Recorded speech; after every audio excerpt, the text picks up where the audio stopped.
Good morning बच्चों। आज हम पढ़ने जा रहे हैं अनुवांशिकी। अनुवांशिकी का प्रश्न उत्तर देखेंगे। उसका पहला प्रश्न है कि अनुवांशिकी के जनक किसे कहते हैं। आंसर है ग्रेगर जॉन मेंडल को उसका जनक कहते हैं। प्रभावी लक्षण और अप्रभावी लक्षण से आप क्या समझते हैं। तो प्रभावी लक्षण संकरण के पश्चात प्रथम पीढ़ी में जो लक्षण दिखाई देते हैं उसे प्रभावी लक्षण कहते हैं, और अप्रभावी लक्षण संकरण के पश्चात प्रथम पीढ़ी में जो लक्षण नहीं दिखाई देते उसे अप्रभावी लक्षण कहते हैं।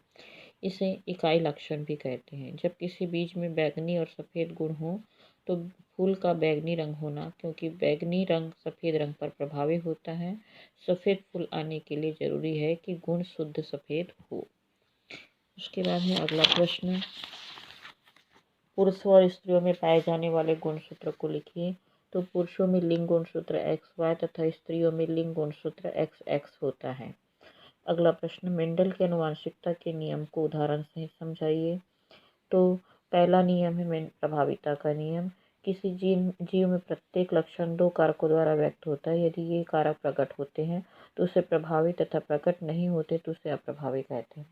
जैसे लंबे पौधे एवं बौने पौधे में क्रॉस कराया जाता है तो अब प्रथम पीढ़ी में केवल लंबे पौधे प्राप्त होते हैं।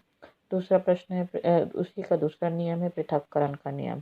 दोनों जनकों से प्राप्त विभिन्न युग्मित कारक युग्मकों के बनने से पहले जनन कोशिकाओं से संलग्न रहते हैं, परंतु ये कारक स्वतंत्र रूप से युग्मजों से अलग हो जाते हैं। इस सिद्धांत को युग्मकों की शुद्धता का सिद्धांत भी कहते हैं। इसी का अगला नियम है स्वतंत्र अपव्यूहन का नियम। इस नियम के अनुसार आनुवंशिक लक्षणों के कारक परस्पर स्वतंत्र रहते हैं एवं स्वतंत्र रूप से अन्य सभी कारकों से सहयोग करते हैं। द्विसंकर क्रॉस की तृतीय पीढ़ी में पीले रंग के बीजों के कारक गोल बीजों के कारक के साथ सहयोग नहीं करते, बल्कि झुर्रीदार बीजों के कारक के साथ सहयोग करते हैं। इसे मेंडल का स्वतंत्र अपव्यूहन का नियम कहते हैं। अगला प्रश्न बोस्ट IMP क्वेश्चन है ये। मनुष्य में लिंग निर्धारण की प्रक्रिया को सचित्र समझाइए। मनुष्य में लिंग निर्धारण एक जोड़ी कारकों से होता है। मादा में XX, नर में XY शुक्राणुओं और अंडाणुओं में गुणसूत्रों की संख्या आधी होती है। जब माता का अंडा पिता का शुक्राणु परस्पर मिलते हैं तब युग्मनज बनता है, जिससे गुणसूत्रों की संख्या दुगनी हो जाती है, फिर से द्विगुणित संख्या हो जाती है।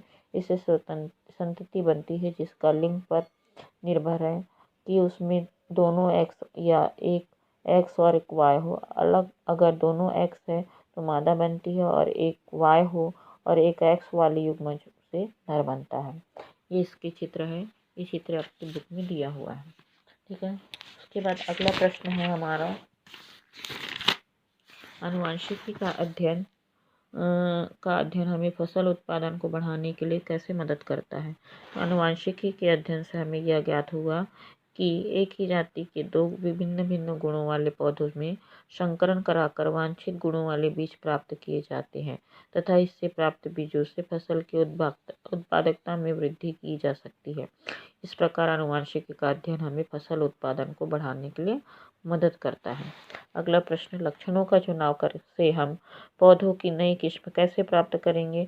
तो मेंडल में अपने प्रयोग में अलग अलग लक्षणों वाले दो पौधे शुद्ध बैंगनी और शुद्ध सफ़ेद फूल वाले पौधों के बीज बोए और उनमें पर परागण कराया। इस तरह से जो संकर बीज बने उन्हें बोने पर जो पौधे बने उन सब में बैंगनी फूल लगे। इस प्रयोग कई पीढ़ियों तक करने पर हर पीढ़ी में उन्होंने शुद्ध और संकर पौधों की संख्या में एक निश्चित अनुपात पाया तथा हर पीढ़ी में पौधों की नई किस्म को प्राप्त हुआ।